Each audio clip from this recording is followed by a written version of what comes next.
Anggaran adalah kita teka.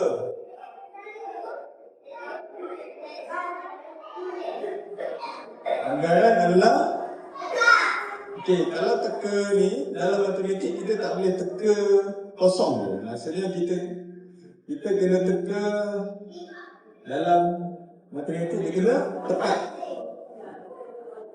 Sebab kalau kira salah, dia tak panggil anggaran, dia panggil teka. Contoh.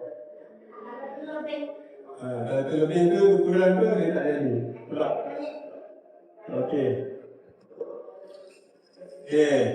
Agak-agak ada berapa catangan ni?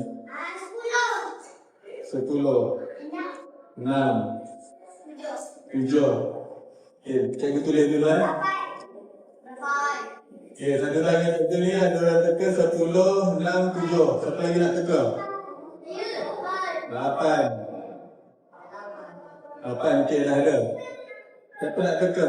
4 nak teka? Ada berapa? Bunyi kat tangan cikgu 9. Itu cukup dulu So, kalau cikgu letak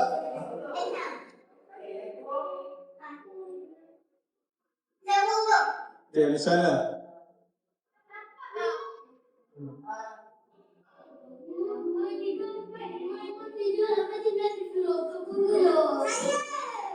mana nak kira senang?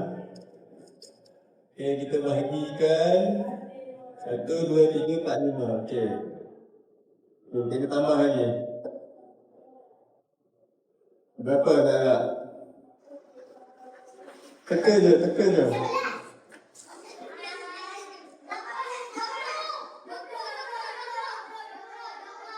Habis sini sekejap.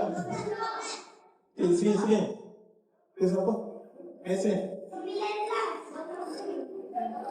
Kalau guli biasa, kalau kita nak guli kan, guli ni dia boleh buat bentuk.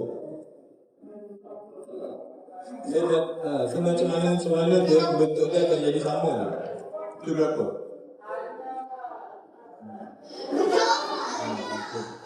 Kalau kita ambilkan lain, tapi kita buat bentuk sama je.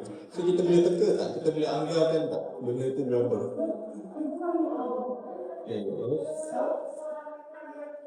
Macam tu kan?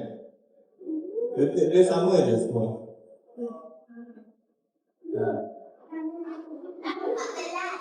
So guli tu kita dapat. Dia ada 1, 2, 3, 4, 5, 6, 7. Cuba buat. Ambil guli masing-masing. Tambah lagi 1. Dekat tu. Buat kat guli masing-masing. 3.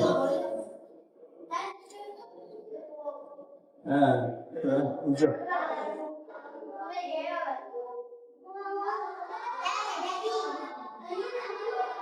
Awak berapa guna? Ada 6 ke berapa? Cukup lah. Buat bentuk macam tu.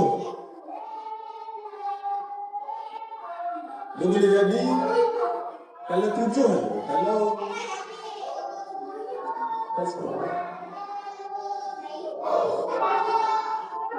siapa yang buat macam ni? 7 kan? So kalau macam kalau setiap kali guli ni jadi macam ni, dia akan jadi 7 je. Contoh, dia ada 5 set macam ni.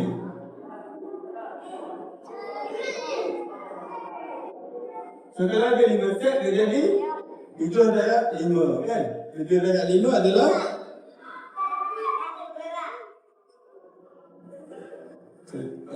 pandai ni 35. So kita anggarkan kalau benda tu macam kita ada banyak-banyak guli macam ni kan.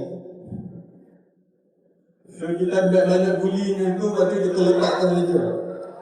Kita kira cepat dia. Kita bahagikan guli tu untuk bentuk dia.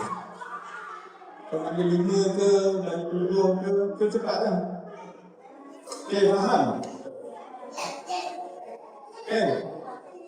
So kita boleh teka lah, kita dapat je bentuk sini, kita tahu lah itu berapa. Bentuk kalau buli belah macam ni, kita dapat bentuk macam ni sama. Kita tengok pun dah tahu berapa, 7 kan? Kan? Betul tak? Betul tak? Betul, pandai.